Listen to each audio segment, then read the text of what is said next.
Good evening, and welcome to the God Debate. My name is Daniel O'Duffy, and this is my good friend and colleague, Malcolm Phelan.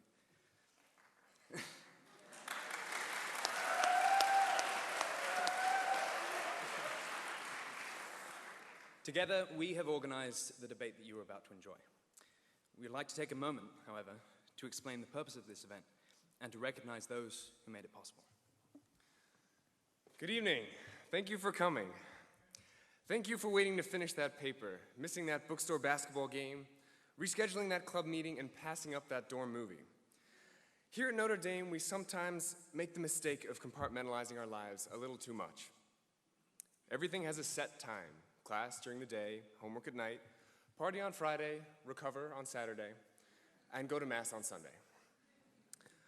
Often in the pursuit of double majors and extracurriculars, we forget to take the time to just talk. The value of time spent discussing, debating, and learning with fellow students cannot be seen in numbers or grades. It is our responsibility as students to ensure that intellectual life extends beyond the classroom. It is our responsibility to constantly question and explore by breaking down our familiar routines and shaking things up a little. And shaking things up a little is exactly what we're going to do here tonight. It's not enough to surround ourselves with like-minded people. We must sharpen iron against iron. The goal of this debate is to promote discussion, not just tomorrow, the next day, and not just in concert halls. The questions being discussed here tonight should be asked in dorm rooms, in dining halls, and at 4 a.m. in Rutgers. These questions are vitally important, whether we are theist or atheist or somewhere in between. The answers to these questions may never be fully resolved, but the speakers here today will at least shed some light on those questions. They'll shake our preconceptions and unsettle us just enough for us to search for our own answers. We should never stop looking. And that ideal, the pursuit of truth, is what has inspired this event. But this event would not have happened at all without help from many different people. First and foremost, we must thank Dean Joseph Stanfield for steering the project since its inception. We promised we wouldn't make him stand up, but why not? Dean Joseph Stanfield.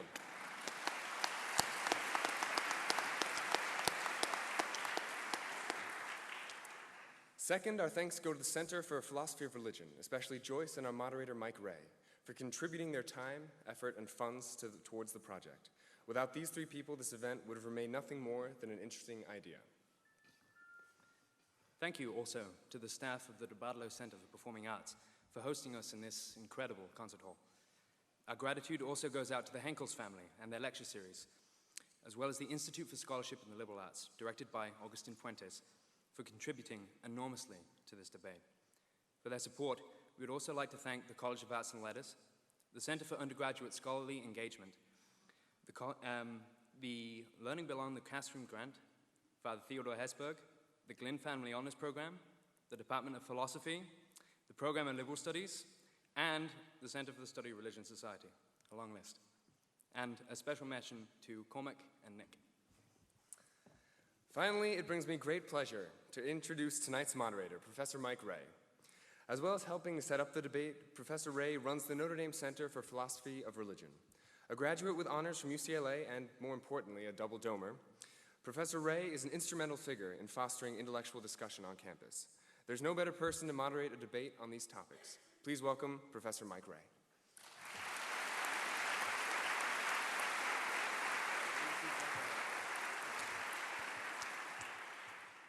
Thanks, Malcolm and Daniel, and thanks to all of you for being here. Since it was founded in the late 1970s, the Center for Philosophy of Religion has primarily been a think tank for research in philosophy of religion and specifically Christian philosophy. More recently, though, we've started to look for ways to promote more serious philosophical reflection and dialogue about religion and the Christian faith within the undergraduate community on campus. Remarkably, just as we were beginning to think about how we might do that, Daniel O'Duffy walked into my office, dropping not only the idea for tonight's event into our laps, but also over 2/3 of the funding and more than half of the organizational work already completed. Over the past several months, we've watched really in awe as Malcolm and Daniel have worked their magic.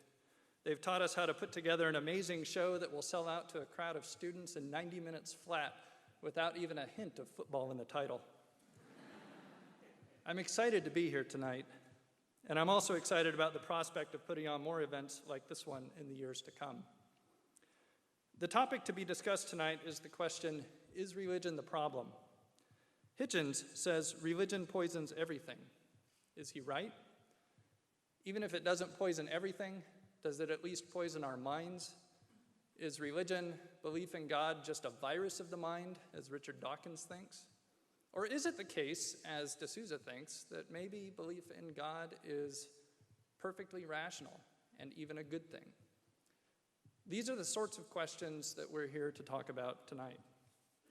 On that note, then, we're delighted to welcome our two speakers, Christopher Hitchens and Dinesh D'Souza. Named one of America's most influential conservative thinkers by the New York Times, Dinesh D'Souza has spent decades at the forefront of politics, from serving as a policy analyst in the Reagan White House to teaching at Stanford University. Since the arrival of the so-called new atheists, however, D'Souza's focus has turned to defending religion. Having written the New York Times best-selling books, What's So Great About Christianity and Life After Death, The Evidence, D'Souza has fast become one of the world's foremost apologists, championing Christianity and Catholicism in particular in print, on television, and in debates around the globe. Christopher Hitchens, a self-described Marxist and anti-theist, is, one might say, the polar opposite of D'Souza. He was ranked as one of America's most influential liberals by Forbes magazine and has been hailed by the London Observer as one of the most brilliant journalists of our time. As with many of us, his life and thought have been significantly impacted by the religiously motivated violence and cruelty that he has witnessed firsthand and from afar.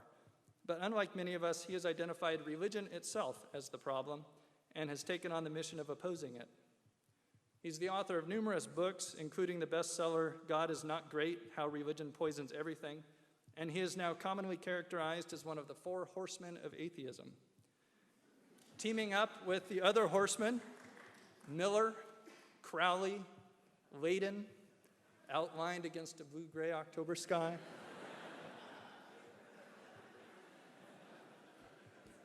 Sorry, wrong horseman. Teaming up with the other horsemen, Sam Harris, Richard Dawkins, and Daniel Dennett, Christopher Hitchens has traveled the world challenging religion and its defenders wherever they may be found. The structure of tonight's debate will be as follows. Hitchens will start, taking 15 minutes for his opening remarks, defending the motion that religion is the problem, followed by D'Souza with a 15-minute opposition to the motion. Each will then get 5 minutes for a rebuttal. After that, we'll have about 40 minutes for questions from the audience. There are 2 microphones on the ground floor on either side of the stage. If you have a question for either debater tonight, please line up in an orderly fashion behind the mics, no pushing, once I open the floor to questions. Each will be given a couple of minutes at the end for some closing remarks. Please remember that flash photography, freelance videotaping, and active cell phones are prohibited. Please also do not use laptops. The debate is being videotaped. It will show up on YouTube and on the Center for Philosophy of Religion website. Just sit back and enjoy it. Please also bear in mind that although this debate is on a contentious topic, our goal tonight is to have an intellectually serious discussion. With that in mind, do feel free to applaud the speakers, but please refrain from booing, interrupting, throwing fruit, or otherwise disrupting the event.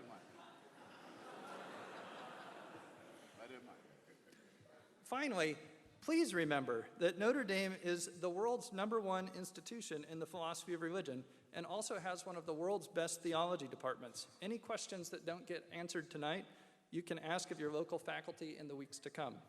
When you show up in their offices, tell them I sent you. No, don't do that.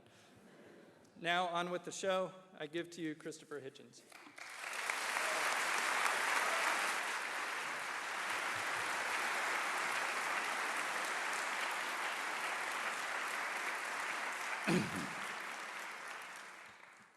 Thank you, Professor. Very generous introduction. Thank you, ladies and gentlemen. My first duty, which is also a pleasure, is to thank the University of Notre Dame for inviting me onto its terrain, and Mr. O'Duffy in particular, in an institution that's also identified, I believe, with the great history and people of Ireland, for taking the revenge of arranging for English weather to greet me. Now, I've been given 15 minutes, which isn't that much, but I could do it in a way in two, like this, as a proposition. When Gertrude Stein was dying, some of you will know this story, she asked, as her last hour approached, well, what is the answer? And when no one around her bed spoke, she rephrased and said, well, in that case, what is the question? And I'm speaking tonight, we are speaking tonight, we're met tonight at an institution of higher learning. And the greatest obligation that you have is to keep an open mind and to realize that in our present state, human society, we're more and more overborne by how little we know and how little we know about more and more, or if you like, how much more we know, but how much less we know as we find out how much more and more there is to know. In these circumstances, which I believe to be undeniable, the only respectable intellectual position is one of doubt, skepticism, reservation, and free, and I'd stress free and unfettered inquiry. In that lies, as it has always lain, our only hope. So you should beware always of those who say that these questions have already been decided. In particular, to those who tell you that they've been decided by revelation,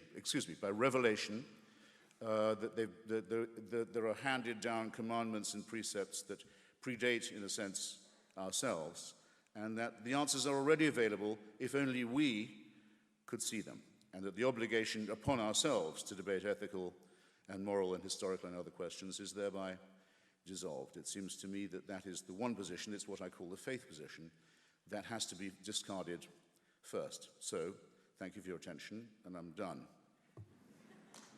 Except that it seems that I have a reputation for demagogy to live up to. When I come to a place like this, I read the local paper, the Campus Observer in this case, and I was sorry to see that Dinesh and I are not considered up to the standards of Father Richard McBrien, whose exacting standards, I dare say, are out of our reach. And I was also sorry to see myself and others represented in other papers, and in particular by a distinguished cleric in St. Peter's on Good Friday, who made a speech through which His Holiness the Pope sat in silence, Father Cantalamessa, saying that people like myself are part of a pogrom, a persecution comparable only to that of the Jews, with the church in mind. This is the first time I've ever been accused of being part of a pogrom or a persecution. But as long as it's going on, I'll also add that it's the only pogrom I've ever heard of that's led by small, deaf and dumb children whose cries for justice have been ignored. And while that is the definition of the pogrom, I'll continue to support it because I think it demonstrates very clearly the moral superiority of the secular concept of justice and law over canon law and religious law, with its sickly emphasis on self-exculpation in the guise of forgiveness and redemption. That's not the only reason why religion is a problem. It's a problem principally because it is man-made, because to an extent it is true, as the church used to preach when it had more confidence, that we are, in some sense, originally sinful and guilty. If you want to prove that, you only have to look at the many religions that people have constructed to see that they are indeed the product of an imperfectly evolved primate species, about half a chromosome away from a chimpanzee, with a prefrontal lobe that's too small, an adrenaline gland that's too big, and various other evolutionary deformities about which we're finding out ever more. A species that is predatory. A man is a wolf to man, homo homini lupus, as has well been said. A species that's very fearful of itself and others and of the natural order. And above all, very, very willing, despite its protestations of religious modesty, to be convinced that the operations of the cosmos and the universe are all operating with us in mind. Make up your mind whether you want to be modest or not. But don't say that you are made out of dust, or if you're a woman out of a bit of rib, or if you're a Muslim out of a clot of blood, and you're an abject sinner born into guilt. but add, nonetheless, let's cheer up. The whole universe is still designed with you in mind. This is not modesty or humility. It's a man-made false consolation, in my judgment, and it does great moral damage. It begins by warping what we might call our moral sense of proportion. I wish that was all that could be said, though I think that's the most important thing. I ought to say why I think it ought to be credited, and I ought to add that my colleagues Richard Dawkins and Daniel Dennett have been very generous in this respect. This debate would be uninteresting if religion was one-dimensional. Religion was our first attempt to make sense of our surroundings.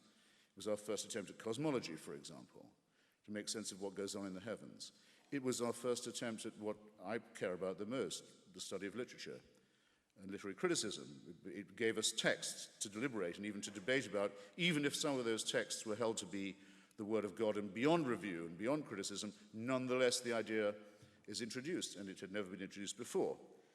It's our first attempt at healthcare, in one way. If you go to the shaman or the witch doctor, and you make the right propitiations, the right sacrifices, and you really believe in it, you do have a better chance of recovery. Everybody knows it's a medical fact. Morale is an ingredient in health, and it was our first attempt at that, too. It was our first very bad attempt at human solidarity because it was tribe-based, but nonetheless it taught that there were virtues in sticking together. And it was our first attempt, I would say also, this is not an exhaustive list, at psychiatric care, at dealing with the terrible loneliness of the human condition, at what happens when the individual spirit looks out shivering into the enormous void of the cosmos and contemplates its own extinction and deals with the awful fear of death. This was the first attempt to apply any balm to that awful question. But, as Charles Darwin says of our own evident kinship with lower mammals and lower forms of life, we bear, as he puts it in The Origin of Species, we bear always the ineffaceable stamp of our lowly origin. I'll repeat it, the ineffaceable stamp of our lowly origin. Religion does the same thing. It quite clearly shows that it's the first, the most primitive, the most crude, and the most deluded attempt to make sense. It is the worst attempt, but partly because it was the first. So the credit can be divided in that way. And the worst thing it did was to offer us certainty, to say, these are truths that are unalterable, they're handed down from on high, we only have to learn God's will and how to obey it in order to free ourselves from these dilemmas. That's probably the worst advice of all. Heinrich Heine says that if you're in a dark wood on a dark night and you don't know where you are and you've never been through this territory before, you may be well advised to hire as a guide the local mad, blind old man who can feel his way through the forest, because he can do something you can't. But when the dawn breaks and the light comes, you would be silly if you continued to operate with this guide, this blind, mad old man who was doing his best with the first attempt. To give you just two very contemporary examples, to have a germ theory of disease relieves you of the idea that plagues are punishments, that the church used to preach, that plagues come because the Jews have poisoned the wells, as the church very often preached, or that the Jews even exist and are themselves a plague, as the church used to preach when it felt strong enough and also was morally weak enough and had such little evidence. You can free yourself from the idea that diseases are punishments or visitations. If you study plate tectonics, you won't do what the Archbishop of Haiti did the other day, speaking to his sorrowing people after his predecessor had been buried in the ruins of the cathedral at Port-au-Prince, along with 250,000 other unfortunate Haitians whose lives were miserable enough as it was, and to say, with the Cardinal Archbishop of New York standing next to him, that God had something to say to Haiti, and this is the way he chose to say it. If you study plate tectonics and a few other things, you will free yourself of this appalling burden from our superstitious, fearful primate past. And I suggest, again, to an institution of higher learning, that's a responsibility we all have to take on. If we reflect, some people say the great Stephen Jay Gould, who I admired very much, from whom we all learned a great deal about evolutionary biology, used to say, rather leniently, I think, that, well, these are non-overlapping magisteria, the material world, the scientific world, and the faith world. I think non-overlapping is too soft. I think it's more a question, really, increasingly, of it being a matter of incompatibility, or perhaps better to say, irreconcilability. Just if you reflect on a few things I'll have time, I hope, to mention. My timer, by the way, isn't running, so I'm under your discipline, Professor. You'll give me... 4.5 minutes. Very good. When we reflect that the rate of expansion of our universe is increasing, it was thought until Hubble that we knew it was expanding, but that surely Newton would teach us that the rate would diminish. No, the rate is increasing. The Big Bang is speeding up. We can see the end of it coming increasingly clearly, and while we wait for that, we can see the galaxy of Andromeda moving nearer towards the collision that's coming with us. You can see it now in the night sky. This is the object of a design, you think? What kind of designer in that case? To say that this must have an origin, and now we know how it's going to end, why ask why there's something rather than nothing when you can see the nothingness coming? Only replaces the question. Faith is of no use in deciding it. And that's on the macro level. From the macro to the micro, 99.8% of all species ever created, if you insist, on the face of this planet have already become extinct, leaving no descendants. I might add that of that number, 3 or 4 branches of our own family, Homo sapiens, branches of it, the Cro-Magnons, the Neanderthals, who were living with us until about 50,000 years ago, who had tools, who made art, who decorated graves, who clearly had a religion, who must have had a god, who must have abandoned them, who must have let them go. They're no longer with us. We don't know what their last cries were like. And our own species was down to about 10,000 in Africa before we finally got out of there, unforsaken this time or so far, to move from the macro, in other words, to the micro. Our own solar system is only halfway through its allotted span before it blows up. And as Sir Martin Ryle, the great astronomer royal and professor of cosmology at Cambridge, and incidentally a believing Anglican, says, by the time there are creatures on the earth who look as the sun expires, they will not be human. It will not be humans who see this happen if our planet lives that long. The creatures that watch it happen will be as far different from us as we are from amoebae and bacteria.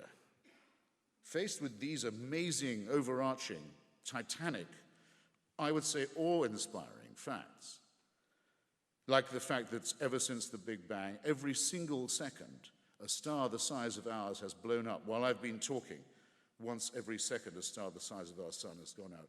Faced with these amazing, indisputable facts, can you be brought to believe that the main events in human history, the crucial ones, happened 3,000 to 2,000 years ago in illiterate desert Arabia and Palestine, and that it was at that moment only that the heavens decided it was time to intervene, and that by those interventions we can ask for salvation?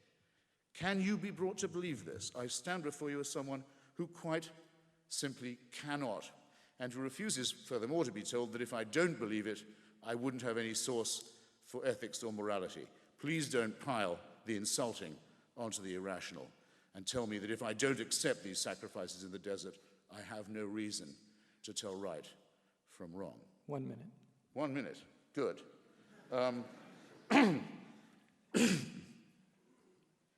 Then I'll have to prune, and you'll be the losers.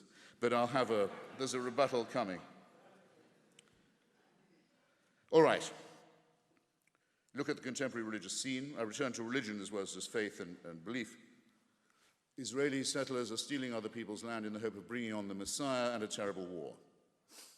On the alternative side, as it thinks of itself, the Islamic jihadists are preparing a war without end, a faith-based war based on the repulsive tactic of suicide murder. And all of these people believe that they have a divine warrant, a holy book, and the direct word of God on their side. We used to worry when I was young, what will happen when a maniac gets hold of a nuclear weapon? We're about to discover what happens when that happens.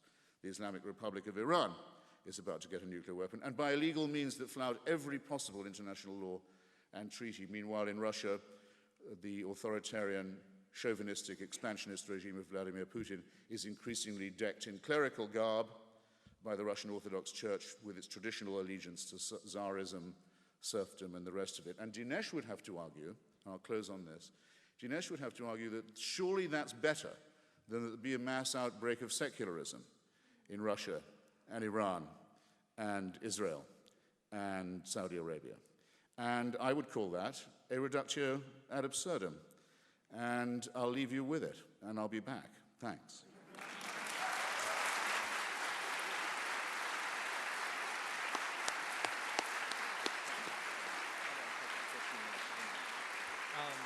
I don't know. And now Dinesh D'Souza. Do you want to use this one? It'd be great. Just face it my way. Yes. Go. Thank you very much. I'm delighted to be here. Wow, this is a beautiful auditorium, quite an event. I understand the tickets were I almost didn't get in myself. I have been listening with some interest to Christopher Hitchens. Listening to him, I feel a little bit like Winston Churchill during the Boer War. He said it is always exhilarating to be shot at without result. And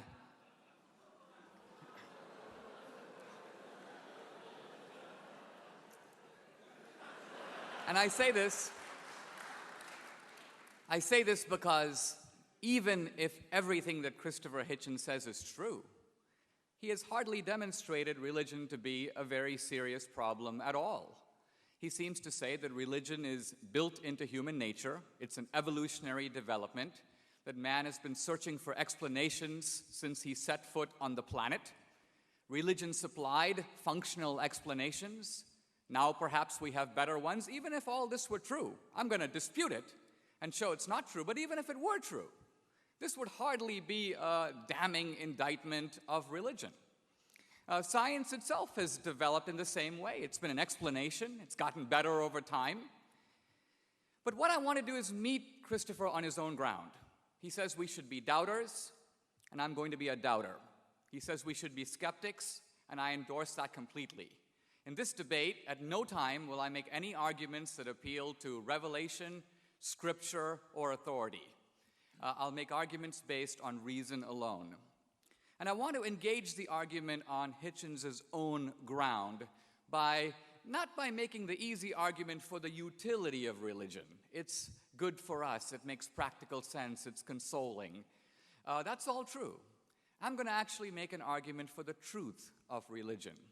And the argument I'm going to make, well, I call it the presuppositional argument, but it's an argument that requires a little bit of explanation. Imagine if you're a detective and you approach a crime scene. And all the evidence points to a suspect, but it turns out he couldn't have done it. Why? Because the body was dumped in one location and he was in a completely different location. And then it hits you as a detective, wait a minute, perhaps the guy had an accomplice.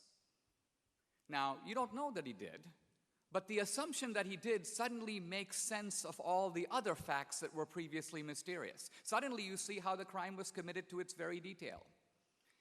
If this seems like a little bit of an unusual way to argue, I want to emphasize that this is precisely the way in which scientists argue when faced with new phenomena.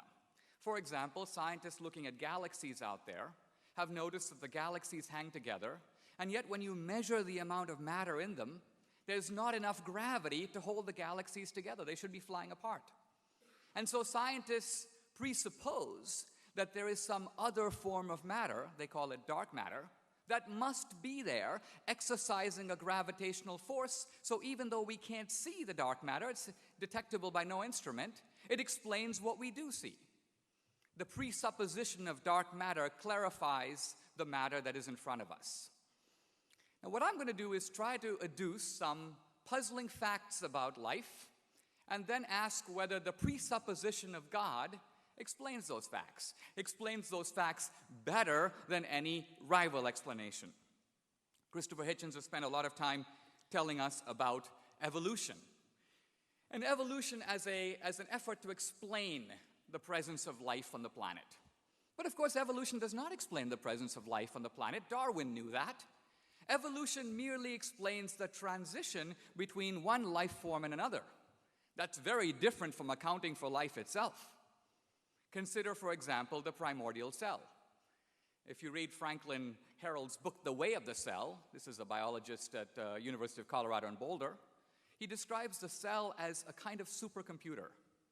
It is of a level of complexity. Even Richard Dawkins in his work describes the cell as a kind of digital computer.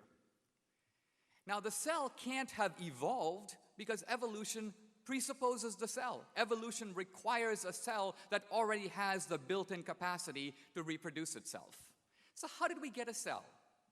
The very idea that random molecules in a warm pond through a bolt of lightning assembled a cell would be akin to saying that a bolt of lightning in a warm pond could assemble an automobile or a skyscraper. It's preposterous.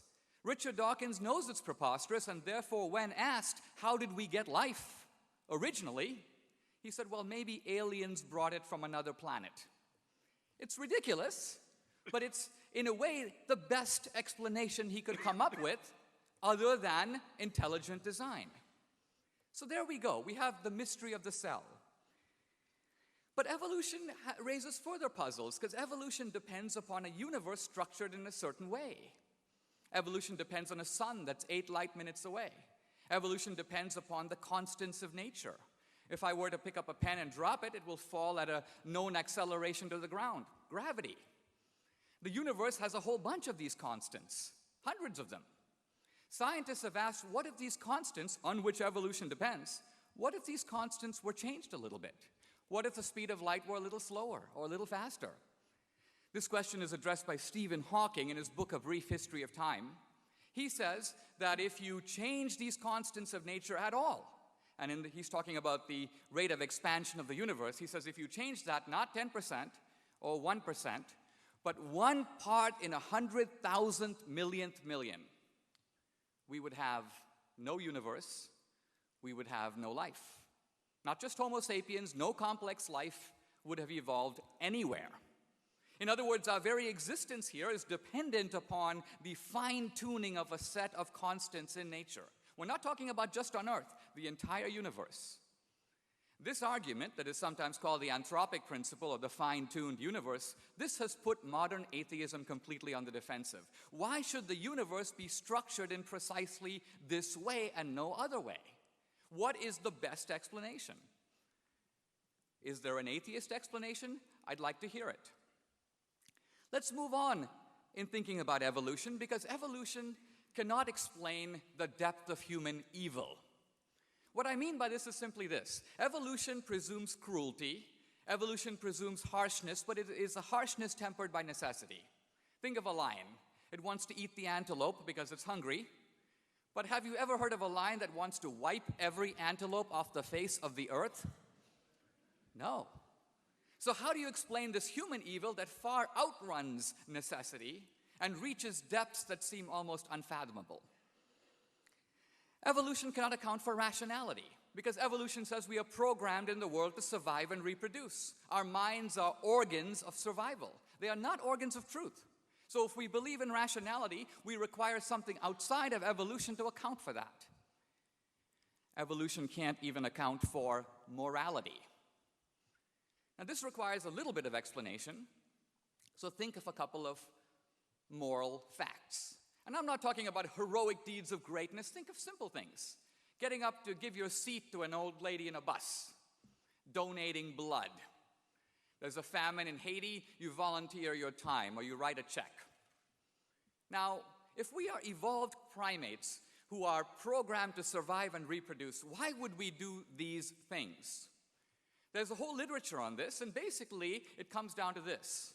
The advocates of evolution say, well, evolution is a form of extended selfishness. If a mother jumps into a burning car to save her 2 children, that's because she and her children have the same genes. So what seems like an altruistic and noble deed is actually merely a cunning strategy on the part of the mom to make sure her genes make it into the next generation. We're not talking about her Levi's, we're talking about her genetic inheritance. Or evolution appeals to what can be called reciprocal advantage. You scratch my back and I'll scratch yours. A businessman may be nice to a customer, not because he thinks he's a great guy, but because he wants him to come back into the store again. But these two common evolutionary strategies to explain morality don't explain the three examples I gave at all. I'm in a bus, the old lady hobbles in. She's not a relative, she isn't grandma. So genetic kinship doesn't come into it, and neither does reciprocal advantage. I don't say, well, I think I'll give her my seat because next week I want her seat. No, you give up your seat because you're a nice guy. You give up blood because you want to do a good thing. You donate your time to help strangers who are genetically unrelated to you and can't reciprocate your favors. These are the simple facts of morality in the world. And what is the evolutionary explanation for them? There is none, or if there is one, I would like to hear it. So in debating these issues, very often it's very easy to knock the burden of proof onto the theist and say, you explain everything. But no, in the world we're not in the position where there's only one explanation contending. There are rival explanations. There is a theist explanation, the God explanation, and there is a non-theist or atheist explanation. We have to weigh the two against each other. My contention is that the atheist explanation flounders when confronted with all these facts: the complexity of the cell, the fine-tuning of the universe, the fact of morality, the depth of human evil, the reality of morality in the world. What about the God explanation? Seems obvious to me. It does one heck of a lot better. Why do we have a cell that shows the structure of complexity? Because the cell has been intelligently designed, perhaps by an intelligent designer. Why does the universe show complexity and rationality? Well, those are the characteristics of the Creator who made it that way.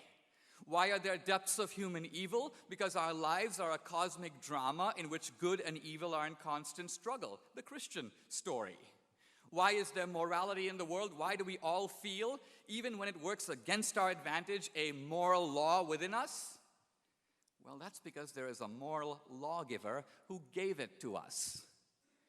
So when we put it all together, the presupposition of God is invisible. I concede that. We can't see him.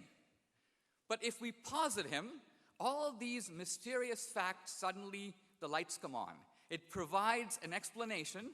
Now again, with any presuppositional argument, there may be a better alternative explanation. And so I put the ball into Christopher Hitchens' court to say, if you can explain these facts better than I can, I will happily, as a skeptic, concede to your point of view. Give me a better explanation for these facts. I leave you with this thought. Ultimately, we know that belief is good for us. If it was a primitive explanation of 3,000 years ago, why would it be the case that religion hasn't disappeared 3,000 years ago? Why is it the case that we're actually seeing religious revivals around the world?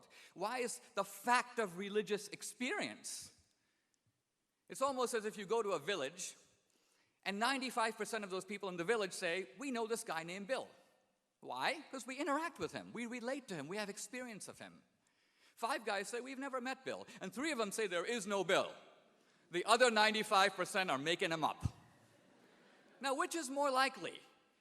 Is it likely that the 3% are right and the 95% are lying or hallucinating? Or is it more likely that the 95% are right and the other 3% just don't know the guy?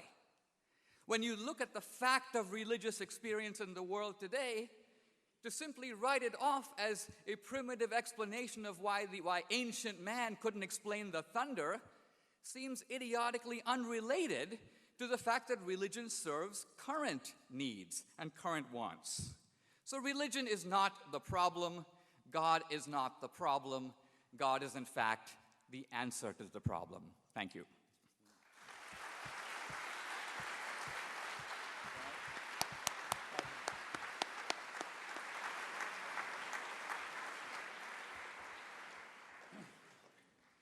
I never hear Dinesh doing that without thinking what a wonderful Muslim he would make. You try telling 100 people in Saudi Arabia that you don't think the Prophet Muhammad really heard those voices. You're going to be really outvoted. And yes, Dinesh, I have noticed there are religious revivals going on. I pay a lot of attention to them. I don't find them as welcome, perhaps, as you do.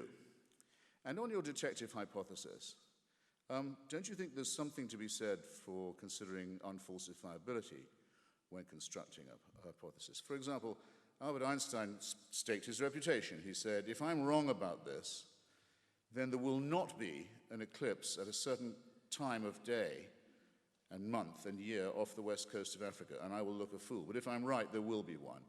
And people foregathered thinking he can't be that smart, and he was. Professor J.B.S. Haldane used to be asked, well, what would shake your faith in evolution? This was when it was much more controversial than it is now, and I'm impressed to find that Dinesh believes in intelligent design, which really does require, I would think, a leap of faith, but there it is. Haldane said, well, show me rabbits' bones in the Jurassic layer, and I'll give up. Now, can you think of any religious spokesman you've ever heard who would tell you in advance what would disprove their hypothesis? Of course you can't, because it's unfalsifiable. And we were all taught, weren't we, by Professor Karl Popper, that unfalsifiability in a theory is a test not of its strength, but of its weakness. So you can't beat it. The church used to say, no, God didn't allow evolution. Indeed, instead, he hid the bones in the rocks to test our faith. That didn't work out too well. So now they say, now we know about it. It proves how incredibly clever he was all along. It's an infinitely elastic airbag. And there's no argument that I can bring or anyone else can bring against it, and that's what should make you suspicious. Then a question for Dinesh. I know I'm supposed to be answering them as well as asking them, but it does intrigue me when I debate with religious people. He announced, I have his words, he was going to talk without reference to revelation, scripture, or scriptural authority. Now, why ask yourselves then? I'll ask you, why is that? Why do I never come up against someone who says, I'll tell you why I'm religious? Because I think that Jesus of Nazareth is the way, the truth, and the life, and no one comes to the Father except by him. And if you will believe on this, you will be given eternal life. I'd be impressed if people would sometimes say that. Why do the religious people so often feel they must say, no, we don't, well, that's all sort of metaphorical? In what sense are they then religious? You'll notice that Dinesh talked about the operations of the divine and the creator only in the observable natural order. That's what used to be called the deist position. It was the position held by skeptics like Thomas Paine and Thomas Jefferson by the end of the 18th century. It was as far as anyone could see before Darwin and before Einstein. There appeared to be evidence of design in the universe, but there was no evidence of divine intervention in it. Very important point. The deist may say, and I would have to say, it cannot be disproved that there was a first cause and that it was godly. That cannot be disproved. It can only be argued that there's no evidence for it. But the deists, having established that position, if they have, has all their work still ahead of them to show that there is a God who cares about us, even knows we exist, takes sides in our little tribal wars, cares who we sleep with and in what position, cares what we eat and on what day of the week, arbitrates matters of this kind. That's the conceited, that's the endless human wish to believe that we have parents who want to look out for us and help us not to grow up or get out of the way. And so it surprises me that there are no professions of real religious faith ever made on these occasions. Now, I suppose I should then say what my own method in this is, since I was challenged on that point. Take the two figures of Jesus of Nazareth and Socrates. I believe Jesus of Nazareth operates on the fringe of mythology and prehistory. I don't think it's absolutely certainly established there was such a person, or that he made those pronouncements, or that he was the Son of God, or the Son of a Virgin, or any of these things. And I would likewise have to concede that we only know of the work of Socrates through second-hand sources, in the same way, second or third-hand. Quite impressive ones in some cases, from Plato's Apology, but it can't be demonstrated to me that Socrates ever walked the streets of Athens. That's 5 minutes. How many? That's 5 minutes. That's fine. Just quickly, though. If it could be shown to a believing Christian, the grave of Jesus opened and the body of him found and the resurrection disproved, if that could be archaeologically done, for the sake of argument, it would presumably be a disaster for you. You'd have to think, then we're alone. Then how are we going to know right from wrong? what can we do? I maintain with Socrates that, on the contrary, the moral problems and ethical problems and other dilemmas that we have would be exactly the same as they are. What are our duties to each other? How could we build the just city? How should we think? How can we face the possibility of our loneliness? How can we do right and do wrong? These questions would remain exactly as they are, and as they do. And so all that is necessary is to transcend the superstitious, transcend the mythical, and accept the responsibility, take it on ourselves, that no one can do this for us. And I would hope that in a great university, that thought might carry the day. Thank you.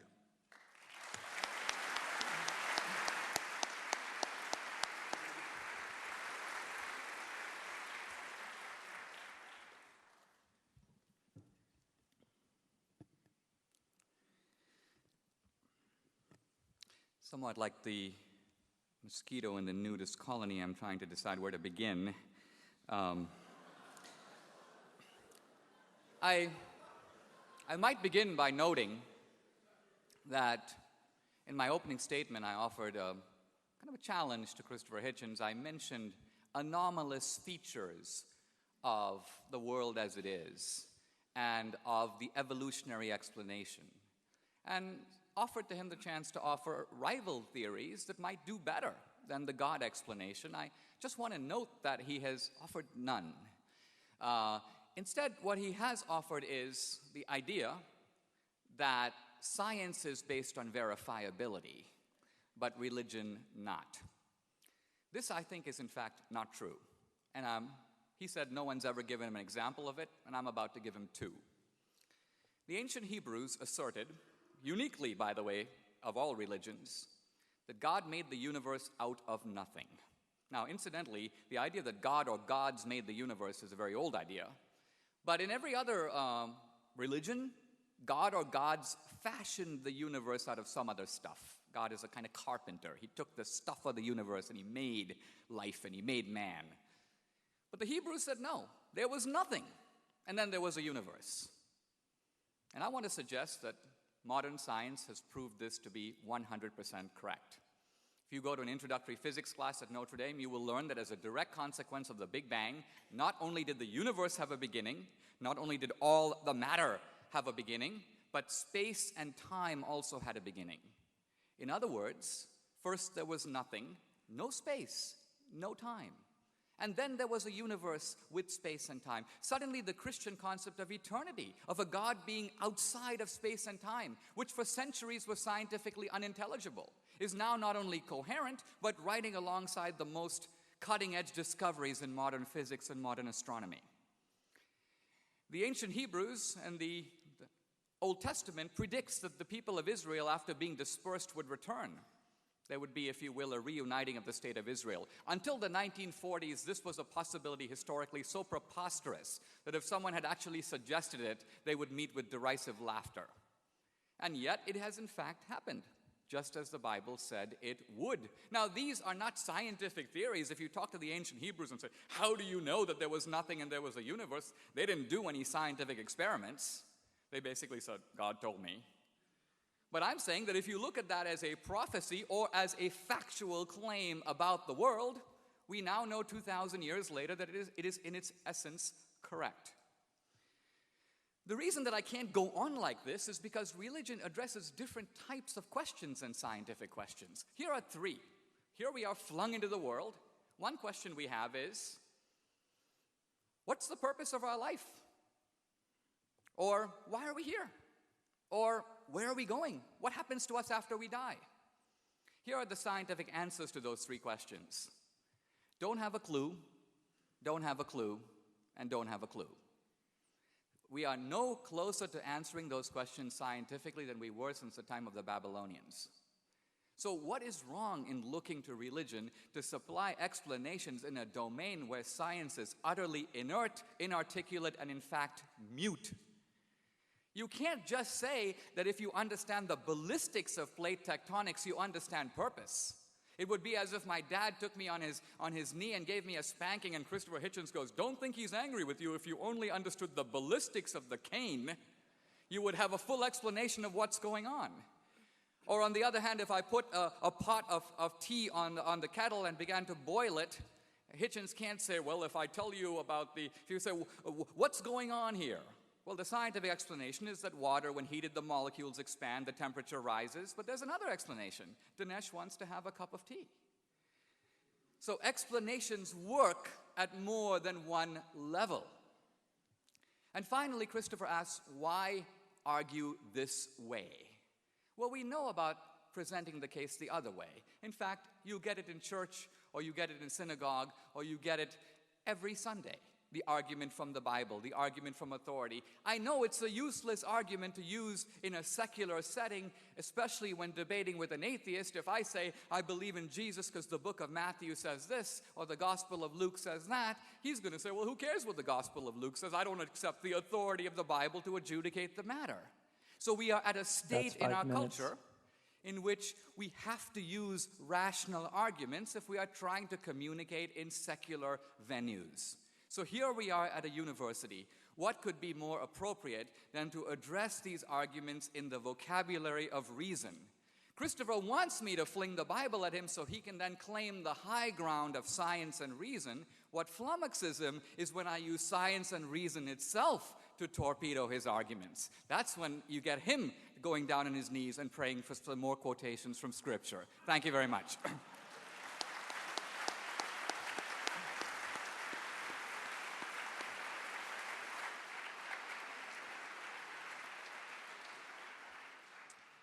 We now have time for questions.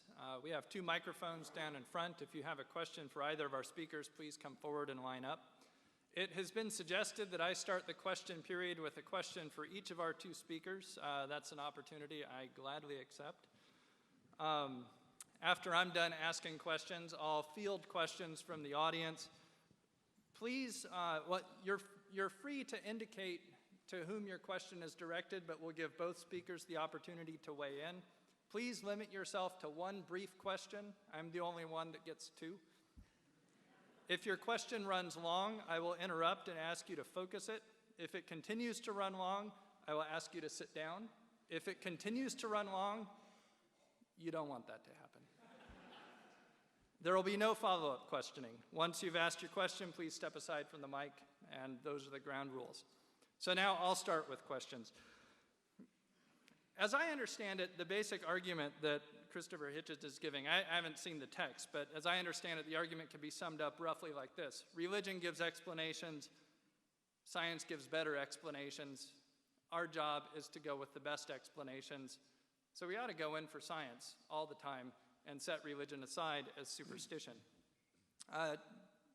D'Souza wants to address this on Hitchens' turf. So I'm going to start by asking a question of D'Souza. It looked like your goal was to show that theistic explanations are in fact better than scientific explanations. As I saw it, what you in fact said showed that scientific explanations are often problematic, incomplete, and gappy, but I don't think you showed that theistic explanations are better. And just to pick a couple of examples, so for example, you talk about the fine-tuning argument. So here's a case where maybe belief in God explains certain features of the universe better than atheistic theories would. But of course, one wonders if the world is superintended by a perfectly good God, whence the Holocaust, right? Whence all manner of horrendous evil and suffering. And so all of a sudden it looks like the appeal to God to explain features of the universe, it's not clear that theism's winning. Take morality too, right? On the one hand, sure, we maybe can understand where moral laws come from if there's a divine lawgiver. On the other hand, Christianity has a doctrine of original sin. Christianity has other things that confound our moral intuitions, right? So again, it's not clear that theism wins. Well, that's a lot to chew on. Look, the standards that I'm appealing to are, in a way, very intuitive. We have currently a major scientific project to look for life on other planets. Now, truth of it is, if we were to get information that on, let's say, the moon Europa, we found hieroglyphics some interesting architectural structures, some apparent roving vehicles. This would settle the argument. Right away, we would conclude, as long as we didn't put them there, that there must be some other forms of life that have done that. If someone came along and said molecules of sand assemble themselves into all this, this would be an explanation, but a stupid one compared to the inference to intelligent design. So, in fact, the scientists say that even if we get radio signals in Morse code, they would be adequate to demonstrate the existence of intelligent life elsewhere. So, my point is, let's apply the reasonable standard. If we see a fine-tuned universe, what's more likely? Someone fine-tuned it, or it fine-tuned itself? Could the universe have created itself out of nothing? Is there some alternative explanation for the data at hand? No. So I'm simply saying, let's go with the best explanation. By the way, my argument isn't eternal. If 20 years from now you had a scientific argument that was better, that said, hey, we figured it all out, I would go with that. I would have to drop this argument. I'm saying that in the current mode of knowledge and thinking, this is a successful explanation. You can't change the subject and say, well, now explain the Holocaust. That requires a different set of rebuttals. I would say the Holocaust is a product of free will. God didn't do the Holocaust, Hitler did. The Nazis did. To try to deflect blame to God for human action voluntarily undertaken is to minimize the human capacity for evil. But whether or not that argument works, it has nothing to do with the design argument. And finally, morality, very briefly. Again, if evolution could adequately account for morality, let's remember that the atheist premise is that we are evolved creatures in the world, and that's it. So evolution has to do a lot of work. It has to explain the human desire to give blood to strangers. If it can't do that, then it fails as an adequate explanation for a very important form of human behavior, morality, that is seen in every culture known to man. It requires explanation. I have an alternative explanation. That in human beings there are two parts. We are evolutionary creatures in the world. That explains why we desire sex and we desire food to survive, to reproduce. But then I have this other thing inside of me, what Adam Smith calls the impartial spectator. And that's another voice. And it's in me, but it's not of me. In fact, it's often stopping me from doing what I want to do. It's blocking my self-interest. Where does that come from? How does evolution account for that? So I'm saying that the God hypothesis casts more light on that subject, the hypothesis of a moral lawgiver. In fact, even the hypothesis of a life to come. You may say a final court in which our moral deeds will be adjudicated. Explains why we act the way we do now. Otherwise, our own behavior is incomprehensible to us. That's the strength of the presuppositional argument. Do you want to comment on this, or just take my question for you? I think both. I'll stand up for your question, and I'll see if I can do both. But I know people are impatient to get to the next segment. Bring it on. My question for you is very quick. Your argument seems to rest on the idea that religion is an explanatory enterprise, and that the warrant for believing the doctrines of a particular religion comes from their explanatory value. Why would you think that? Well, because of religion's own very large claims. And because, it's something I didn't have time to go into, because not all these religions can be simultaneously true. I mean, there are enormous numbers of competing religions. It's another reason that it's obvious to me that they're man-made. It's what you would expect if it was man-made, that there'd be lots of religions with incompatible claims and theologies, and that this would lead to further quarreling. Either one of them is completely true, as the Roman Church used to say, it was the one true church. Some of its members still do, or all of them are false, or all of them are true, which of course can't be true. Now to Dinesh, and the matter of anomalies and the question of ex nihilo. Half the time when I debate, it's people saying, nothing can come from nothing, you can't get something from nothing, so since there is something, someone must have wanted there to be something. Not, I think, a very impressive syllogism. I can't do it all this evening, but it's very easy for anyone to go and see Professor Lawrence Krauss deliver his brilliant lecture online called The Whole Universe from Nothing, which explains to you how indeed you can get very large numbers of things from nothing with the proper understanding of quantum theory. And then tonight Dinesh says, really there was nothing, and the Hebrews were so clever that they knew that. And therefore they must have been right about God as well. This is ridiculous. The ancient Hebrews also thought that God made man and women out of nothing or out of dust and clay, whereas we have an exact knowledge, or increasingly exact knowledge, of precisely the genetic materials in common with other creatures from which we were assembled. And then, not content with that, he says biblical prophecy is true in respect of Palestine. This is an extraordinary thing, and you were right to mention the Holocaust. If it's true that God wanted the Jews to get back to Palestine, then it must have been true that he wanted their exile to be ended, the galut, as it's known to Zionism, the exile, the wandering. And we know how that wandering was ended, by Christian Europe throwing living Jewish babies into furnaces. Well, that must be part of the plan then, mustn't it? And some rabbis used to claim that, by the way. They used to claim that the Holocaust was a punishment for exile. And then people started to desert the synagogue, so they shut up about it until the 1967 war. And then when the Israeli army got the Wailing Wall back, they said, we shouldn't have spoken so quickly. Actually, this was what God always had in mind all along, the conquest by Jews of the Palestinians. Well, you see how brilliantly that's worked out. I don't think it's wise or moral or decent to try and detect the finger of God in human quarrels. I think the enterprise is futile, and it incidentally shows the absurdity of all arguments from design. Thank you. Thank you both for coming tonight. I'm wondering if either or both of you can acknowledge, or rather I'd like to hear your feelings on the possibility of your thoughts and your theories on religion or lack of a God being simply a product of your environment. Or to phrase another way, if you were born to a different family in a different place, perhaps with a different skin color, Christopher, would you still be an atheist? And Dinesh, would you still be, I'm assuming, Christian, a believer in religion? Or could the roles be completely reversed? And are your theories and your thoughts strictly based on your upbringing? Well, was it to me first? Well, in that case, I can start with a compliment to Dinesh, because in one of his books, he tells the story of asking his father in India, Daddy, everyone around here seems to be Hindu, with quite a few Muslims. Why are we Christians?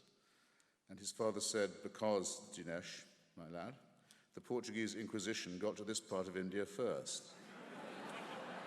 Which is, in fact, the full and complete explanation for that.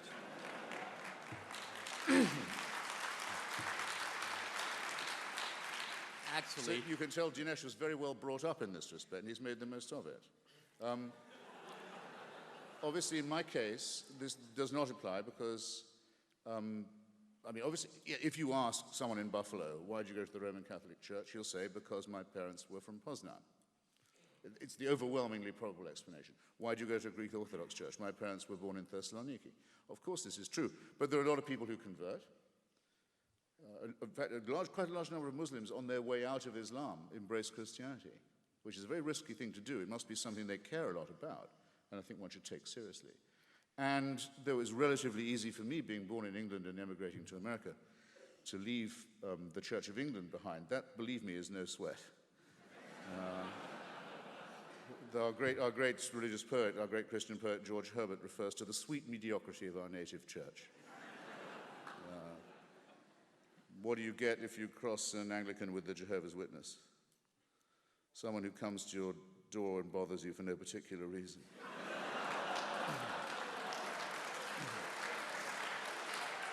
So, enough from me. well, I think we have an environmental explanation for Christopher's skepticism. He was raised in a religion that was based on the family values of Henry VIII. Enough said. Now, with regard to the Indian explanation, his explanation is true but incomplete. And here's the point. My grandfather did say that to me, and I began to read Indian history. And I realized that a handful of Portuguese missionaries, inquisitorial or not, would have a pretty hard time converting hundreds of thousands of people. And Indian historians who look at it have a better explanation. It's called the caste system. See, if you were born into the Hindu caste system and you were one of the guys on the lower rungs of the ladder, to put it somewhat bluntly, you were screwed. It didn't matter what merit you had, you couldn't rise up. and neither could your children. So along come these greedy missionaries, and maybe they had swords, but the truth of it is a lot of Indians were very eager to get out of the caste system. They didn't need the swords. They rushed into the arms of the missionaries because they promised something that the Hindus couldn't, universal brotherhood.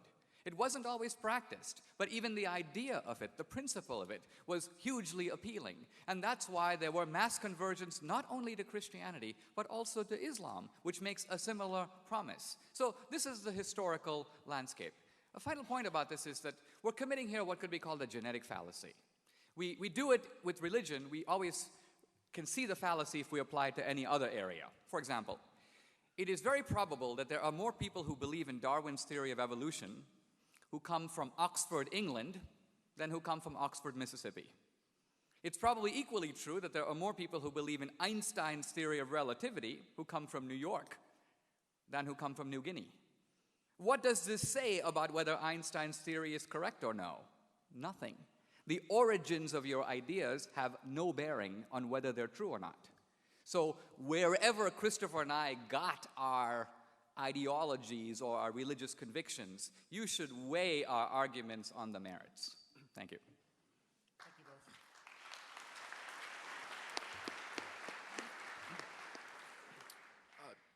both. Mr. D'Souza, you mentioned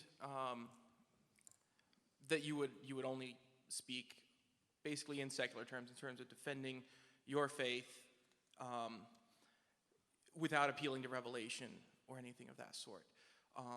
Do you feel that there is an advantage for the world population at large for religious people to be required to defend their faith in such a venue, or do you feel that we would be better off if you had the luxury of only defending your faith within congregations of the faithful and without counterpart skeptics to demand that sort of intellectual line?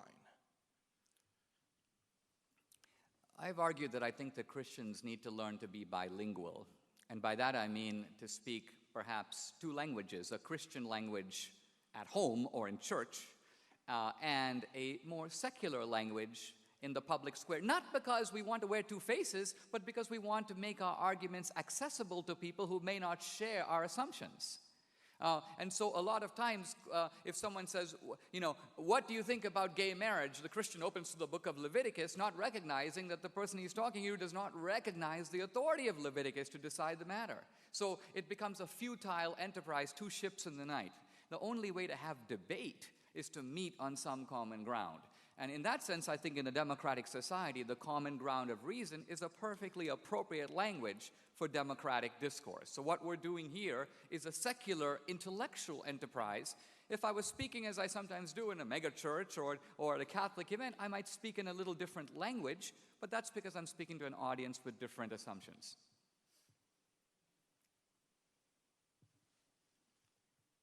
My name's Ian.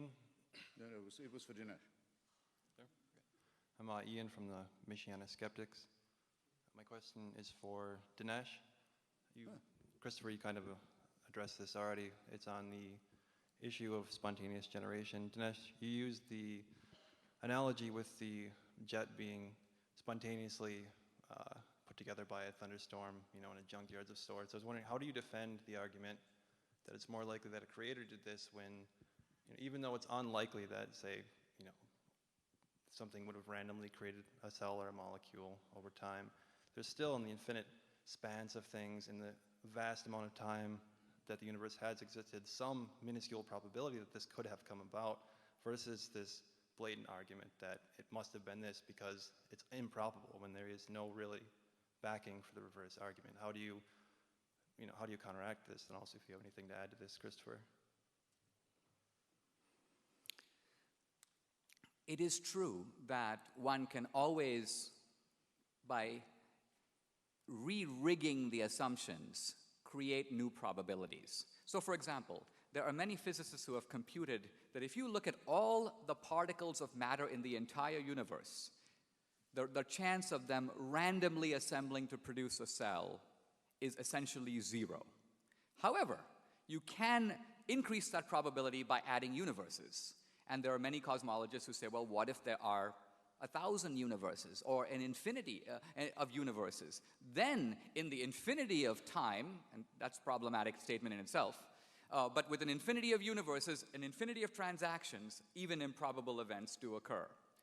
The problem with that is you can call it not only a scandalous violation of Occam's razor, it's essentially syllogistic promiscuity. Because what is the evidence that there is even one other universe other than our own? Empirically, none. You're essentially making up universes to account for the anomalies of the universe we have. So, which is more likely? It's almost as if the atheist, to try to abolish one invisible God, has to fabricate an infinity of invisible universes. I mean, I'd like to believe that, but frankly, I don't have that much faith. The person violating the principle of William of Ockham here, I think, though, Dinesh, is you. I mean, everyone remembers what Laplace said to Napoleon when he produced he was the greatest scientist of his day, his orrery, the solar system as viewed from the outside, never been done before in model form. And the emperor said, well, there doesn't seem to be any God in this apparatus. And Laplace said, well, Your Majesty, it happens to operate perfectly well without that assumption. So it does.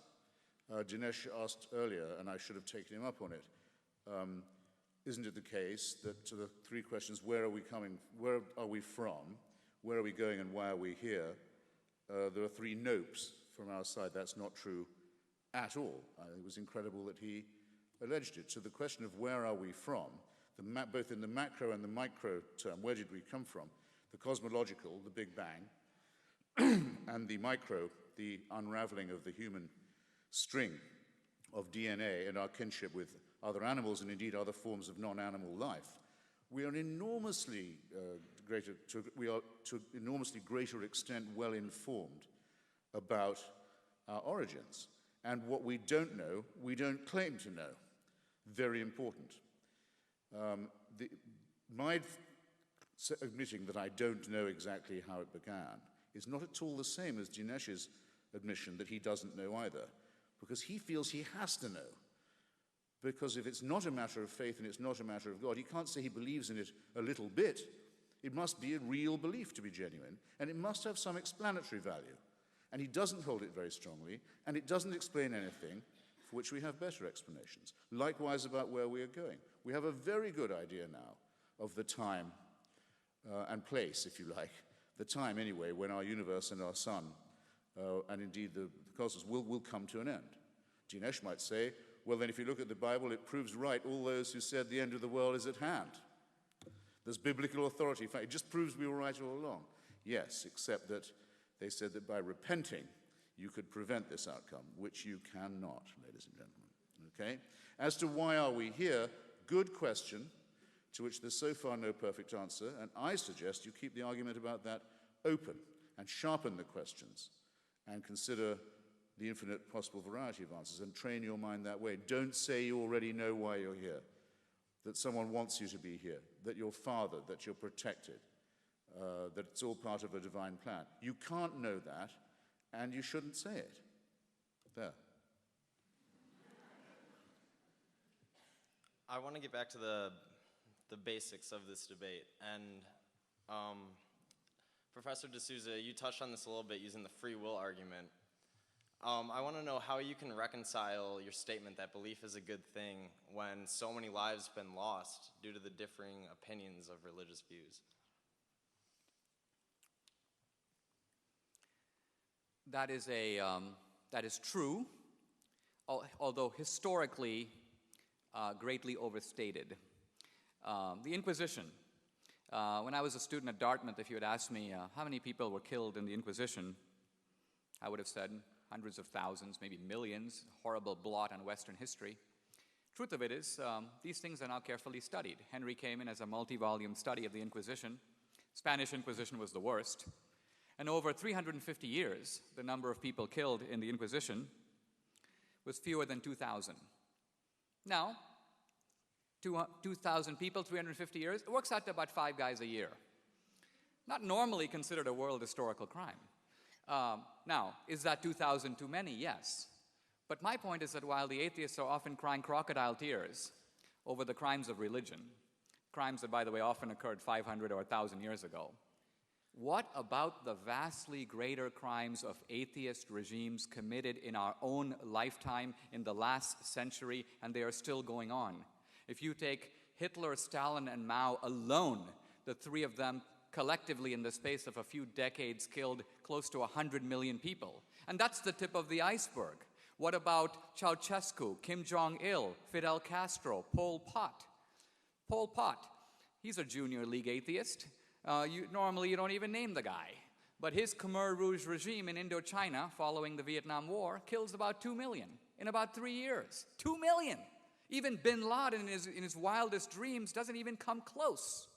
So I'm all for looking at the historical record, but let's look at it fairly and not blame religion for crimes when there are vastly greater and more recent crimes committed by atheist regimes. Let's look at all sides of the ledger.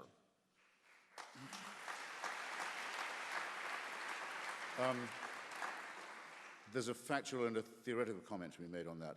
First, I think you're flat out wrong on the Inquisition. Not that the numbers game is crucial, but the Inquisition in the Americas caused Father Bartolomeo de las Casas to convene a great meeting at the University of Salamanca to consider whether the Christian world should ever have gone as conquistadors, because the genocidal price paid by the people of old Colombia, pre-Colombia, was so high. Slavery, torture, burning. No one knows what the numbers are, but they're horrifying. The second, the 30 Years' War has to be considered a war of religion, and we don't know how many people were killed there either, but the retarding of civilization was absolutely gigantic, as well as the appalling harvest of innocent population. Third, at the beginning of the First World War, a clash of empires, all of the imperial leaders were, in a sense, theocrats. The Ottoman Empire was a theocracy by definition. Kaiser Wilhelm II was the head of the Protestant Church in Germany. The Tsar of Russia was the head of the Russian Orthodox Church in Russia. The King Emperor of Britain, George V, was the head of the Church of England, as you say, rightly founded on the family values of Henry VIII. Civilization has not recovered from the retarding process of that war either. In fact, we never will get over what happened in that war. And those are wars of religion. Just to stay with the point of fact and on the allegation that the other killers are secular. Of the first one you mentioned, Adolf Hitler, it has to be said that I can almost give you the page reference of Mein Kampf, where he says that his desire to slaughter the Jews is because his fealty to the work of the Lord. He regards it as a holy cause. That's in Mein Kampf. Maybe he doesn't have the authority to say that, but you can't call him secular. On the belt buckle of every Nazi soldier, it read, Gott mit uns, every single one of them, God on our side. Just as the Confederacy had Deo Vindice as its official motto in the Civil War for slavery. It's been calculated by the Catholic historian Paul Johnson that up to 1/3 of the SS were confessing Catholics. If you change the word fascism, if you take it out of the history of the 1930s, just remove it, pretend it doesn't exist, call it a propaganda word, insert instead extreme Christian right wing, you have not to alter, you don't have to alter a thing about the spread of fascism from Portugal through Spain, across to Croatia, to Slovakia, where the head of the Nazi puppet regime was a priest in holy orders, Father Tiso. Vichy, Austria, you know the story, or if you don't, you should. Or anyone here who considers himself a Catholic should know that. This is not, I'm sorry to say, ladies and gentlemen, secularism. Of the others, I would actually say Pol Pot had a very extreme idea of a restoration of the old Buddhist authority known as the Angkar. But let me not quarrel too much. What was wrong with these heroic mass murderers? That they all thought that they could bring about an ultimate history. They all thought that with them, history would be consummated. History would in fact come to an end. They were messianic.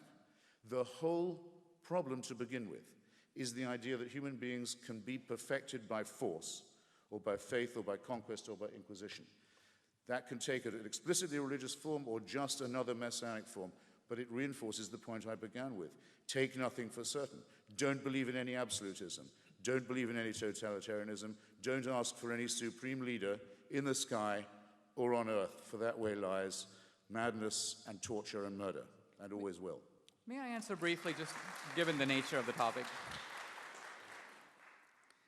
Let me say very briefly, first of all, Las Casas was not protesting the work of the Inquisition. He was protesting the work of the conquistadors.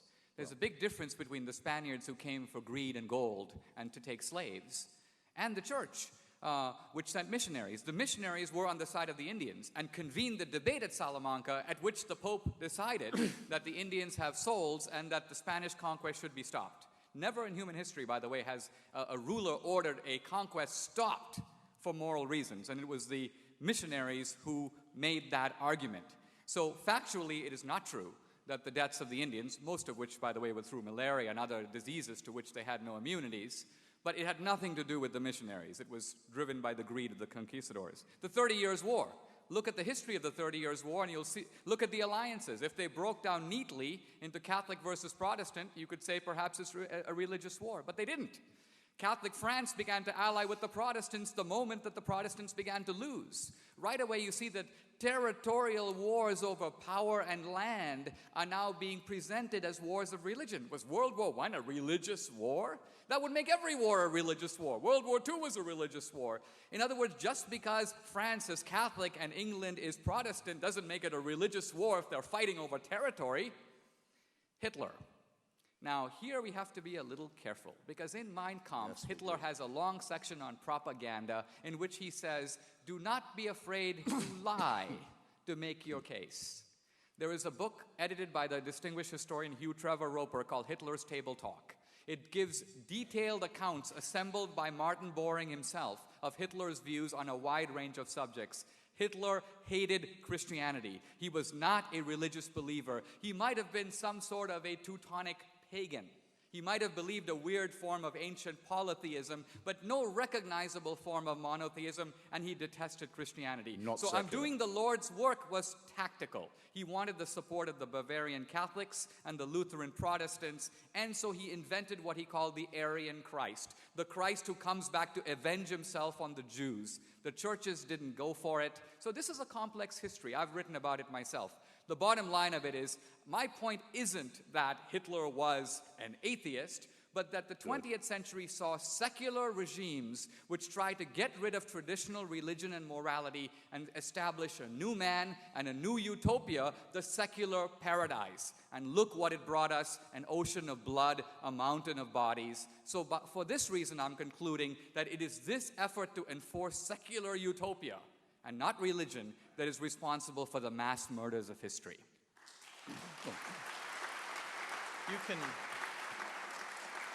You can reply quickly if you like, and then we'll go back to I'll be very questions. quick. I'm going to let the questions go about 8 minutes over time because good. we started late, and then we'll wrap up.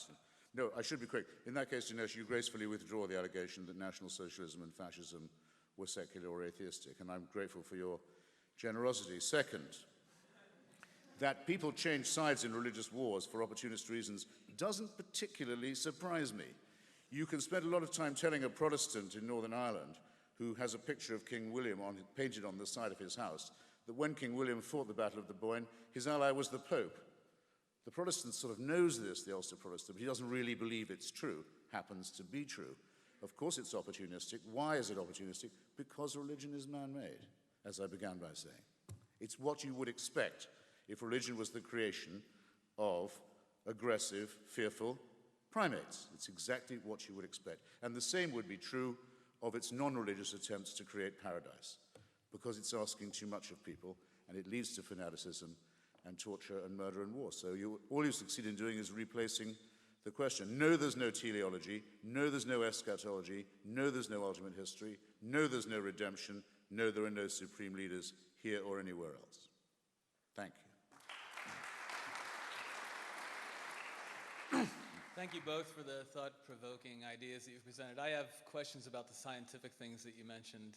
One was sort of raised earlier. You mentioned the cell as this complex thing, as if it is theorized that it arose spontaneously. And I may be out of date, but I remember reading theories at some points about more chemical molecules that began reproducing much before any actual cells. And wouldn't that be an explanation of earlier life? And the second one has to do with the perfectly tuned universe and whether the logic of saying that life exists that fits this perfectly tuned universe is an indication of that somehow divinely created, fits with the idea that there's evolution, and that if the universe is tuned in a certain way, that the only possibility of life with that tuning is life as it exists now. And perhaps it would be presumptuous of us to say that if it were tuned differently, there wouldn't be some other way that different forms of life would have arisen. Let me address those points in sequence. With regard to the cell, Darwin speculated that it might have come about in a warm pond. In the 1950s, there were some experiments that generated some amino acids, and there was a lot of excitement thinking that there might be a way to recreate in the laboratory the ingredients of life. Those experiments haven't gone anywhere, but more importantly, that in the real world wasn't a laboratory. Even if you could recreate the ingredients in a laboratory using all the laboratory apparatus, it doesn't mean it happened. You have to show that it could have happened that way in nature. So the point I'm simply saying is based on current knowledge, and all arguments have to be based on what we know now. We're all open to new ideas in the future. There is currently no good explanation. And all I'm saying is that in any other sphere of life, if I was walking down and looking in an alley and I see a head rolling around, I conclude that somebody committed suicide or somebody killed someone. It's a reasonable inference from the data. You could say, well, that's a rather presumptuous conclusion. There might have been natural ways in which the head detached itself from the... There could be, but what's the most plausible under the circumstances? Normally, when we see intelligent activity, what is science but an effort to excavate intelligence out of nature? The reason we need Newton and Einstein is because intelligence is hidden in nature. E equals mc squared doesn't jump out at you. You gotta test nature and pull it out. So if nature is an embodiment, a network of intelligent systems, isn't the most reasonable explanation that intelligence put it there? If we need intelligence to get it out, how to get there in the first place? This seems to me to be nothing more than a direct inference from the facts. Now, I want to say a word about Larry Krauss, who was mentioned earlier, the physicist. The universe coming out of nothing. There's a lot of verbal jugglery that's going into all this. Imagine if I were to try to show the following. Money comes out of nothing. Proof? All assets will be counted as plus. All liabilities will be counted as minus. The pluses and minuses cancel out. We have money, but there's a zero on the balance sheet. Money comes out of nothing. You would say this is a little bit sleight of hand. Basically, what's going on today is what physicists like Krauss do is they identify all energy as positive, but all gravitational energy as negative. They presume that the total amount of positive and negative energy cancels out, and therefore the universe came out of nothing. It didn't really come out of nothing. There's a whole lot of energy there, but by defining one kind of energy as plus and another kind of energy as minus, presto, they cancel out, and you've got... So what I'm getting at here is I want to show the acrobatics to which modern atheism has to go. This, by the way, is not science. Krauss is trying to make an atheist argument in an atheist venue, drawing on science. But I'm saying, look at the lengths to which the guy has to go to try to defy the normal operations of reason to tell us that not only a molecule, but an entire universe, wow, popped out of absolutely nothing. You can believe it if you want to, but it sure does take a lot of credulity. I'll try and be terse, but first, I earnestly entreat you, ladies and gentlemen, to watch Professor Krauss's lecture for yourself and not accept that parodic version of it. On the nothing question, as it touches on ourselves, as it happens, it's rather more marvelous than almost anything in any holy book. All the elements from which we and our surroundings are made are from exploded stars, from the stars that blow up and die at the rate of one every second and have been doing that since the Big Bang. Isn't it rather magical to think that we're all made out of stardust? Never mind, as Professor Krauss says, never mind the martyrs. Stars had to die so that we could live. This is a very essential reflection to be having, and it dwarfs the religious explanations. You didn't notice, Dinesh, that the gentleman asked at the end, couldn't it have turned out another way, which I think was possibly the crux of his question. I'd recommend another study to you. Sorry, excuse me. Professor Stephen Jay Gould, who I mentioned flatteringly earlier, in spite of my disagreement with him about the non-overlapping magisteria, did a marvelous paleontological book called The Burgess Shale. This is a half of a mountain that's fallen away in the Canadian Rockies, revealing the whole interior core of a great mountain. So you can read off as if on a screen it's more like a bush actually than a tree, all the little tendrils of evolution of reptiles, birds, plants, and so on as they sprout up, branch off. And many of them stop. Nothing happened to them. They were quite promising, but they went nowhere. And it doesn't go up like a tree. It goes all over the place like a bush. Well, says Professor Gould, it's one of the most unsettling, vertiginous thoughts I've ever heard from a paleontologist. Suppose that we could, which in a way we can, rewind this as if onto a tape. Get the Burgess Shale, get the outlines of the book, rewind it, play it again. There's absolutely no certainty it would come out the same way, that all those branches would go off and diverge and die out or flourish in the way that they do as they did. It's completely governed by uncertainty. There are any number of conceivable outcomes up with which evolution could have come. It's another version of our selfishness, our self-regard, I might say, our solipsism, that we cannot easily unconvince ourselves that all of this happened so that the Pope could condemn masturbation. If I can offer a very, very brief rebuttal. We're now plumbing into the depths here a little bit. I do want to point out that Gould's thesis, rewind the tape of life and it would come out differently, which is by now a few decades old, is challenged by the world's leading expert in the Burgess Shale, Simon Conway Morris, a paleontologist in England, and also by Christian de Duve, a Nobel laureate in chemistry. And their argument is no, that essentially Gould had it wrong. Gould was guessing that every evolutionary pathway would cut very differently. But the latest evidence is that that's not so. Consider the evolution of the eye. For a long time, in a sense, 6,000-year creationists would say, how could the eye evolve? Turns out that the eye has evolved multiple times, and it's evolved in similar ways. That is telling us that evolution is not this random thicket. It tends to converge to solutions that are similar, even when faced with different kind of organisms and different kind of problems. So I recommend to you not only Conway Morris and de Duve, but also a book called Rare Earth by the paleontologist Brownlee, which basically looks at why we haven't found life on other planets, rare earth. And their conclusion is that the conditions for life to exist are so particular that it's actually reasonable to expect that life exists only here, only on this planet. It seems almost incredible, but when you think about it, it actually makes sense. Consider this. Our life is completely dependent on the sun. The sun is This is more than brief. Oh. You're right, I'm being carried away, so I'll stop here and we'll go to the next question. Do you have a very brief reply? It's so nice and how much we progress.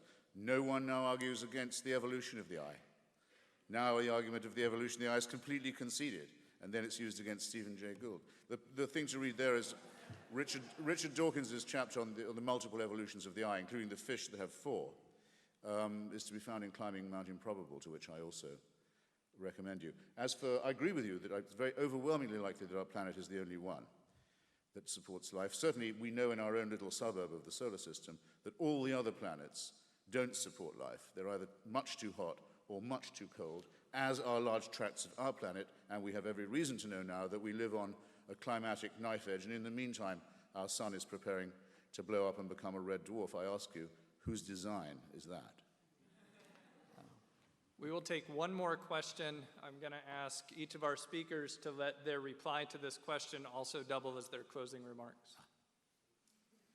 Now I feel bad, though. It better be a great Choose one. well, man. Okay, Tread softly, for you tread on our dreams.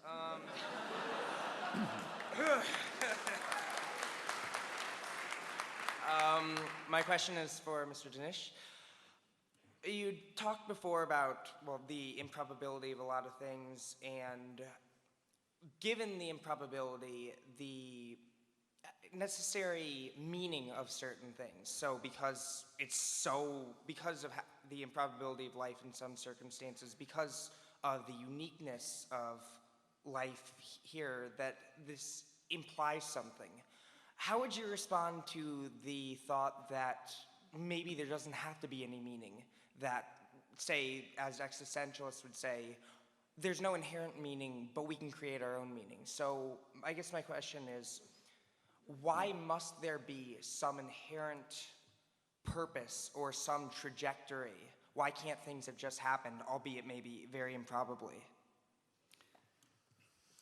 I think that you misunderstand my argument if it is an inference to meaning. I'm not saying we have improbable events, we've got to figure out some kind of meaning. No, I'm making inference to a cause. David Hume, the great skeptic, said there is no event that occurs without a cause. Now, true, in the weird world of the quantum, we can find exceptions to that rule.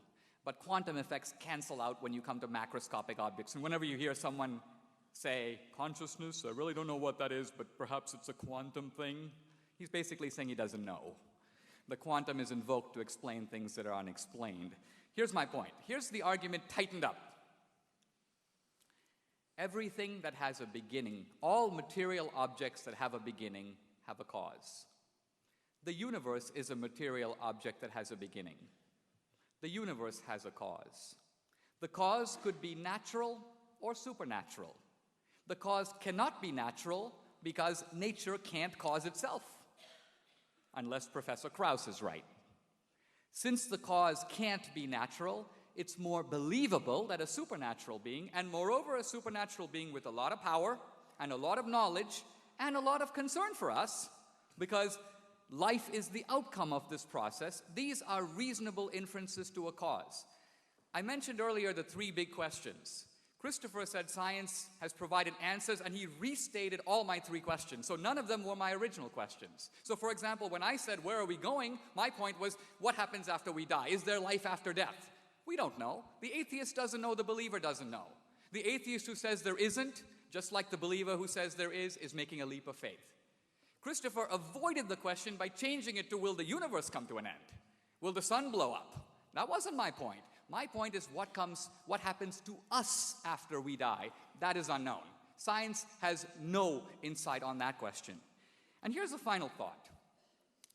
Very often we use evolution as a catch-all explanation, but we don't subject evolution to the critical scrutiny that we subject religion. For example, Christopher invoked earlier, and it's been repeatedly invoked, Freud's idea that we invent the afterlife because we want to live forever. We're upset with life, we have suffering, we have death, we imagine another world that's better. No suffering, no death, heaven. Now, the only problem with this, first of all, is that religions not only posit heaven, they also posit hell. And if you're going to make up another world to compensate for the difficulties in this one, it's very odd that you would make up hell. Hell's a lot worse than diabetes, or even death, because death is just turning off the computer. But there's an evolutionary argument against this that has now discredited the Freudian explanation. And what is that? Evolution says that we are creatures programmed to survive and reproduce. It is very costly for us to invent schemes that are not true and to invest costly resources, especially for primitive man, to give money to priests, to build cathedrals and pyramids, to invest in the next life. Evolution ruthlessly punishes that kind of extravagance. And that's why this Freudian theory, which was very fashionable 60 years ago, has fallen into disrepute among scholars. It makes no evolutionary sense. So the bottom line I'm getting at here is, in a debate like this, I've been very pleased with this debate. I think it has been actually at a higher level than a lot of debates on this kind of a topic, and even some of our debates. I think we've been able to raise it to another level. Ultimately, I want to show that the believer's position, no less than the atheist, is an attempt to grapple with the facts, to make sense of the data, to illuminate rationally the world that we live in. Faith is not a substitute for reason. Faith only kicks in when reason comes to an end. When there are explanations and they stop. I date my wife for 3 years. I then want to decide if I should propose. I put in reason. I try to see where it goes.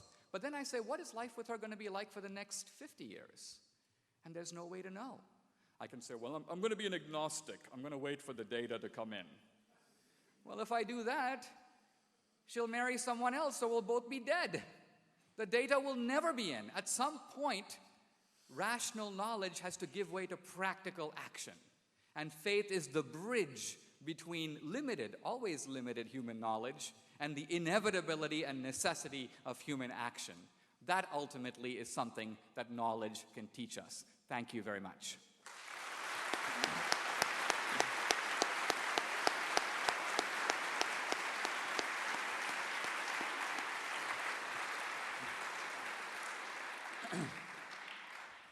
Well, if I'm not mistaken, that was a meaning of life question there, wasn't it? Wherefore and whenceforth meaning. Good. A good way of winding up, if you like.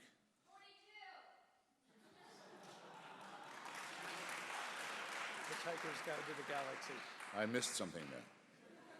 It went past my bat. And slightly put me off my stroke as well. Just a second. Where was it? Yes, meaning. But before I go to that, just two things on Dinesh in his last remarks. I don't think it can fairly be said in front of an audience like this that the refusal to take a faith-based position that has no evidence, in other words, a belief that there is an afterlife, or a belief that there is a supreme being, if I say I don't believe it because there's no evidence for it, it isn't even casuistry to say that that is, on my part, a faith-based statement.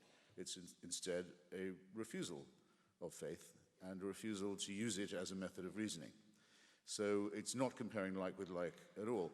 Second, not just completely to defend Sigmund Freud, Dinesh is right in criticizing Freud's future of an illusion to the extent that when people are subject to wish thinking, we might expect them to be purely hedonistic, only to want the best, to say, let's imagine a comforting future while we are about it, something that will cheer us all up. As a matter of fact, we're not as nice as all that.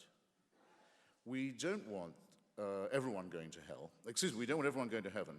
As the old English sect used to say, we are the pure and chosen few, and all the rest are damned. There's room enough in hell for you. We don't want heaven crammed. And the great existentialist Jean-Paul Sartre said that hell is other people, but actually what many people mean is hell is for other people. And they have just as strong a wish, thought, that other people suffer eternally as they have the thought and the wish for themselves that they should be in paradise. You can see it very explicitly when you see other versions of the paradise myth, like the Muslim one, or early Christian versions, where part of the pleasure of being in heaven was knowing that other people were burning forever. And that's what you'd expect of a predatory, fearful, partly evolved primate species that was making up a religious story about itself. It sounds exactly as you would expect it to do. All right, well, believing in none of that, in fact, thinking it's an evil and futile belief, people have the nerve to ask me, well, if you don't believe in heaven and hell, what gives your life meaning? Do you not detect a slight insult as well as a slight irrationality to that question?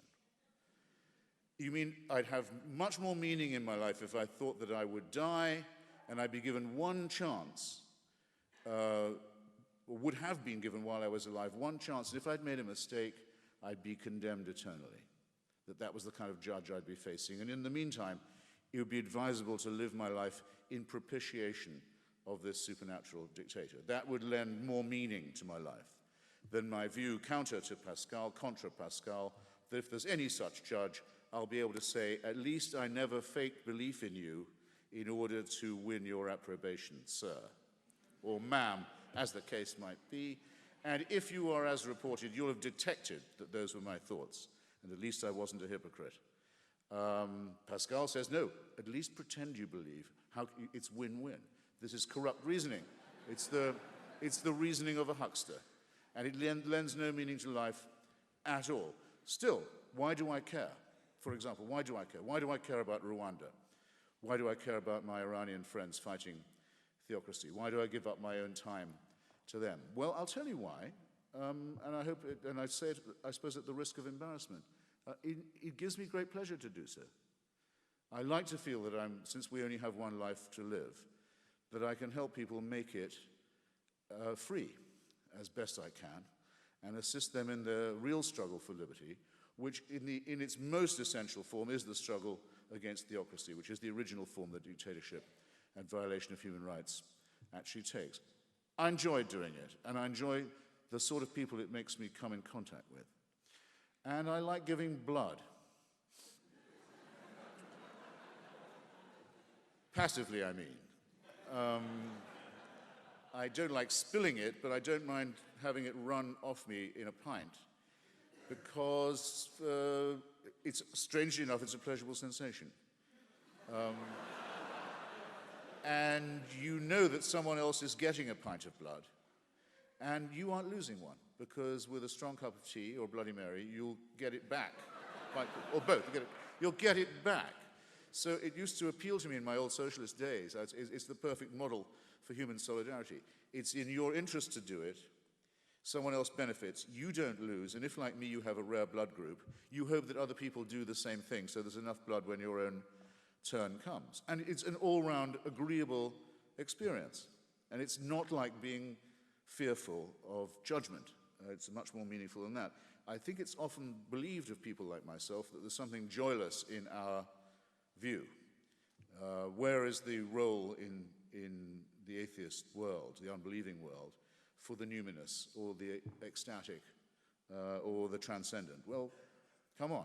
Those of us who can appreciate poetry and music and love and friendship and solidarity are not to be treated as if we have no imagination, as if we have no moral or emotional pulse, as if we don't feel things at nightfall when music plays and friends are around, as if we don't get great pleasure when we meet.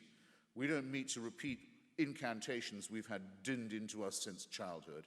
We don't feel so insecure that we must incant and recite and go through routine and ritual. We meet to discuss our differences and to discuss the latest challenges to our worldview from people like Dinesh.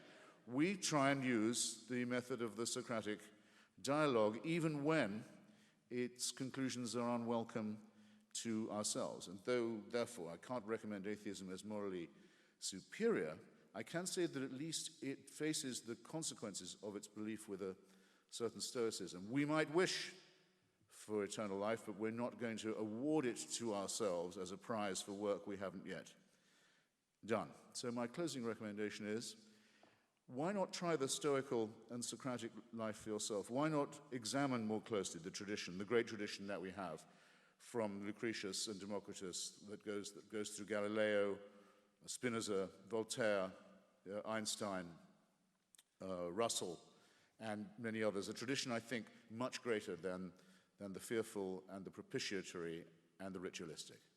I've been enormously grateful for your kindness in having me here. And I want to thank you again. Good night.